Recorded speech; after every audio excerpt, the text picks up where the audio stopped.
So function की जो definition है with the help of example जो है वो हमने अंडरस्टैंड की है। सो अभी हम देखते हैं कि डिपेंडेंट वेरिएबल और इंडिपेंडेंट वेरिएबल क्या होता है। सो बच्चों, जिस तरह से हमने जनरल फॉर्म पढ़ी है कि जब y और x हमारे पास दो वेरिएबल्स जो हैं वो इस तरह से एक दूसरे के साथ करस्पॉन्ड करेंगे कि x की हर एक वैल्यू के लिए y की एक यूनिक वैल्यू मिलेगी, तो उसको हम इन जनरल फॉर्म में इस तरह लिखते हैं। सो आप देखिए, हमने जो एग्जांपल की है उसमें हम x की वैल्यू चूज़ करते गए हैं और y की वैल्यू हमें मिलती गई है। सो जो x है वो इंडिपेंडेंट वेरिएबल है, क्योंकि रियल लाइन में से हम कोई से भी नंबर हम चूज़ कर सकते हैं।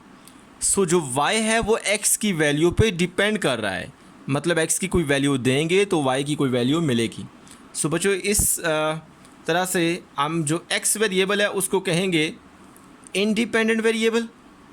इंडिपेंडेंट वेरिएबल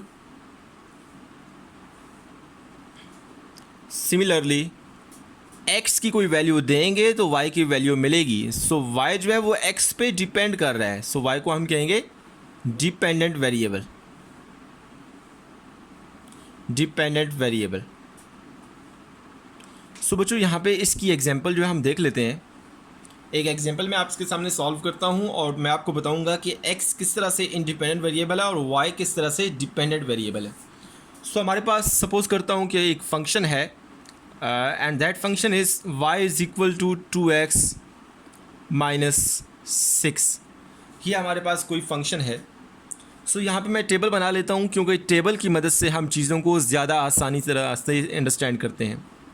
सो आपके पास ये x है, सो ये y है, सो यहाँ पे मैं एक और ओके सही है, x की हम वैल्यू चूज़ करते हैं रियल लाइन में से। सो रियल लाइन आपके पास ये रियल लाइन होती है, इधर 0 होता है, यहाँ पे 1, यहाँ पे 2, अप टू सो ऑन, मतलब प्लस इन्फिनिटी को अप्रोच कर रहे हैं हम। अब लेफ़्ट साइड पे आए 0 के तो -1, this is -2 and up to minus infinity. So इस रियल लाइन में से हम कोई से भी नंबर चूज़ कर सकते हैं और यहाँ पे एज ए एक्स की वैल्यू जो है वो यूज़ कर सकते हैं। सो सबसे पहले x की वैल्यू यहाँ पे मैं 0 पुट करता हूँ। 2 × 0 0 आएगा, 0 - 6, सो y की वैल्यू कितनी आ गई -6। x जब हमने 0 चूज़ किया तो y कितना आया, -6 आया। सिमिलरली अब x की वैल्यू मैं 1 चूज़ करता हूँ, 2 को 1 से मल्टीप्लाई करें, 2 × 1 2 आएगा, 2 - 6 -4। सो x जब 1 चूज़ किया तो y की वैल्यू -4 आ गई। अब x की जगह मैं -1 चूज़ करता हूँ, 2 × -1 तो -2 आएगा, -2 - 6 तो -8 आएगा। सो x -1 चूज़ किया और y कितना आया, -8। सिमिलरली x की वैल्यू 2 पुट करें तो 4 - 6, x की वैल्यू 2 पुट की मैंने और y की वैल्यू कितनी आई, 4 - 6 -2 एंड सो ऑन। देखिए हमारे पास ये जो x है ये हम इस रियल लाइन में से खुद चूज़ कर रहे हैं। x जो है वो इंडिपेंडेंट वेरिएबल है। सो ये आपके पास जो x है, ये जितने भी आपके पास x मैंने चूज़ किए हैं ये शो करते हैं कि आपके पास जो वेरिएबल x है वो इंडिपेंडेंट वेरिएबल जो x है वो इंडिपेंडेंट वेरिएबल है।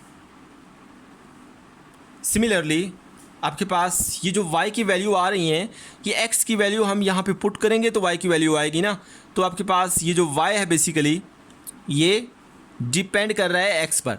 सो इसको हम कहेंगे डिपेंडेंट वेरिएबल।